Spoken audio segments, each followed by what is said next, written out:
Hello everyone, মায়ের হাতের রান্না চ্যানেলে তোমাদেরকে ওয়েলকাম। মা আজকে তোমাদের জন্য স্পেশাল একটা রেসিপি নিয়ে চলে এসেছি। কী বলো তো, সেটা হচ্ছে মানিকগঞ্জের স্পেশাল তিল দিয়ে চাল কুমড়া পাতার বড়া ভাজি।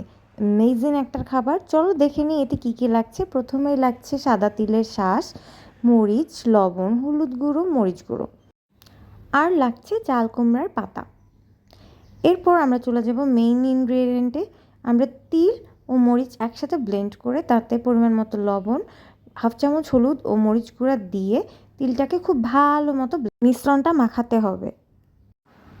এরপরে একটা পাতা নিয়ে তার গায়ে মা এই মিশ্রণটা খুব সুন্দর করে লাগিয়ে নিচ্ছে।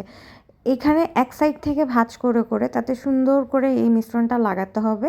এই মিশ্রণটা বানানোর সময় খেয়াল রাখতে হবে যেন খুব বেশি পাতলা না হয়, মোটামুটি ঘনই থাকে, না হলে কিন্তু বড়া ভাজিটা ভালো হবে না।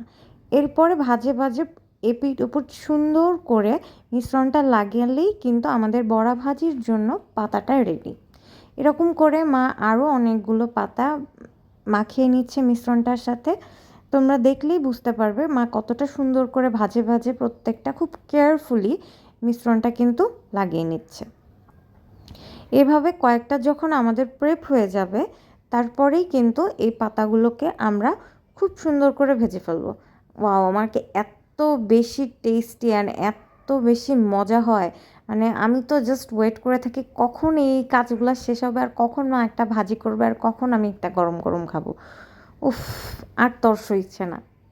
তো আমাদের এখন পাতাগুলো রেডি। এখন আমরা যেটা করব সেটা হচ্ছে পাতাগুলো ভাজি করব। মা কড়াইতে তেল গরম করে এরপর এতে পাতাগুলো আস্তে আস্তে তেলের মধ্যে দিয়ে দিচ্ছে। এক্ষেত্রে তেলটা একটু মোটামুটি বেশ ভালোই লাগবে, তবে একসাথে অনেকগুলো পাতা দিতে যাবে না, তাহলে কিন্তু ভাজতে অসুবিধা হবে। পাতাগুলো এক সাইডে হয়ে গেলে কিন্তু তারপর আরেক সাইডে উল্টিয়ে দিতে হবে।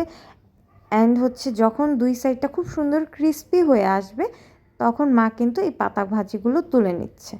ওয়াও, কি সুন্দর রেড রেড! আর এগুলো এত সুন্দর ক্রাঞ্চি হয়, প্রত্যেকটা কামড়ে হচ্ছে সেই সাউন্ড পাওয়া যায়। আমার এখনই ইচ্ছা করতেছে। কি সুন্দর লাগতেছে না বড়াগুলো!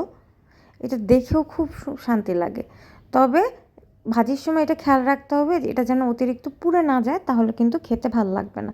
ব্যাস, হয়ে গেল গরম গরম আমাদের তিল দিয়ে কুমড়া পাতার বড়া ভাজি। এতটা মজা লাগে, আর এইটার সাথে যদি শুকনা মরিচ একটু ভাজি করে খাওয়া যায়, আহ, তার তো কোনো জুড়িই নেই। গরম ভাতের সাথে এটা খেতে এত মজা, এত মজা, আর এত সুন্দর স্মেল, আহ, আমার দেখে এখন আবারও খেতে ইচ্ছা করছে। সো তোমরাও দেরি না করে এটা জলদি বানিয়ে ফেলো। ভালো লাগলে like, comment, share and subscribe করতে ভুলো না। Thank you for watching.